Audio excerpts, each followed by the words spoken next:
ஒரு காலத்தில் ஒரு கிராமத்தில் ஒரு விவசாயி வசித்து வந்தார். அவர் தினமும் தனது பண்ணைக்குச் சென்று விவசாய வேலைகளைச் செய்வார்.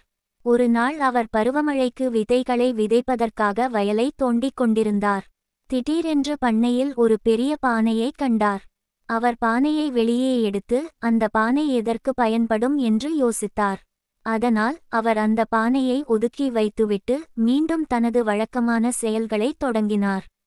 மதிய உணவு நேரத்தில் அவர் சாப்பிட்டுக் கொண்டிருக்கும் போது அந்த பானையில் தனது மண்வெட்டியை வைத்திருந்தார். விவசாயி தனது மதிய உணவை முடித்ததும் அந்த பானையில் தனது மண்வெட்டி 100 மண்வெட்டிகளாக பெருகி இருப்பதைக் கண்டு ஆச்சரியப்பட்டார்.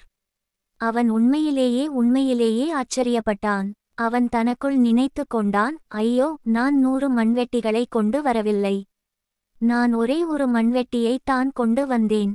ஒரு மண்வெட்டி எப்படி 100 மண்வெட்டிகளாக மாறியது? எனக்கு புரியவில்லை. பிறகு இது அந்த பானையுடன் தொடர்புடையதாக இருக்கும் என்று அவர் நினைத்தார்.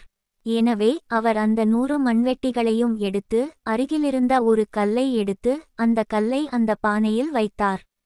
பின்னர் அவர் பானையின் உள்ளே பார்த்தபோது அவர் வைத்த கல்லுக்கு பதிலாக அங்கே 100 கற்கள் கிடந்தன.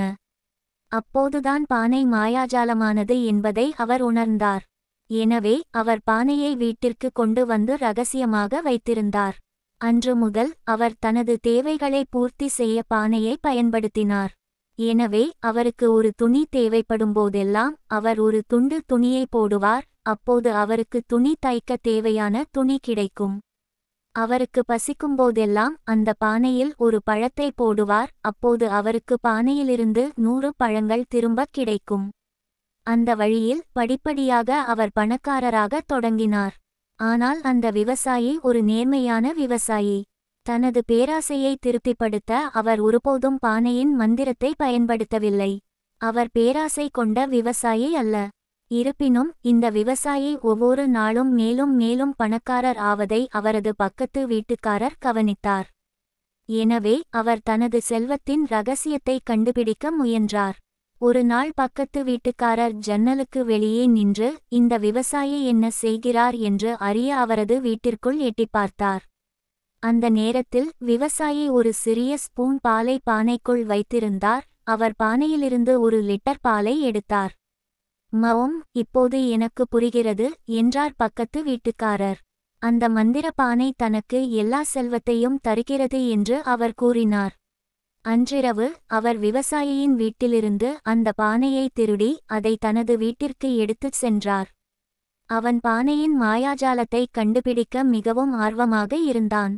ஆனால் அதற்கு முன் பானைக்குள் ஏதாவது இருக்கிறதா என்று கண்டுபிடிக்க விரும்பினான். எனவே அவன் பானையில் தன் கையை வைத்தான். ஆனால் வெளிப்படையாக பானையில் எதுவும் இல்லை. ஆனால் ஆச்சரியப்படும் விதமாக அவன் தன் கையை வெளியே எடுத்தபோது இப்போது அவன் உடலில் 100 கைகள் இருப்பதை உணர்ந்தான். இப்போது அவன் மிகவும் பயந்தான். ஏனென்றால் அந்த 100 விஷயங்களை மீண்டும் எப்படி ஒன்றாக கொண்டுவருவது என்று அவனுக்கு தெரியவில்லை. எனவே மறுநாள் அவன் வீட்டை விட்டு வெளியே வந்தபோது மக்கள் மிகவும் பயந்து அவனை ஒரு பக்கத்திலும் ஒரு கை மறு பக்கத்திலும் 100 கைகள் கொண்ட ஒருவித பேய் என்று நினைத்தார்கள்.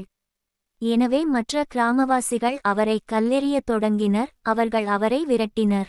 இந்த விவசாயி இதையெல்லாம் நடப்பதைக் கண்டதும் பக்கத்து வீட்டுக்காரர் தான் பானையை திருடி அதில் கைகளை விட்டிருக்க வேண்டும் என்பதை உணர்ந்தார். எனவே கதையின் நீதி என்னவென்றால், யாரையும் பார்த்து பொறாமைப்படாதீர்கள், யாரிடமிருந்தும் எதையும் திருடாதே.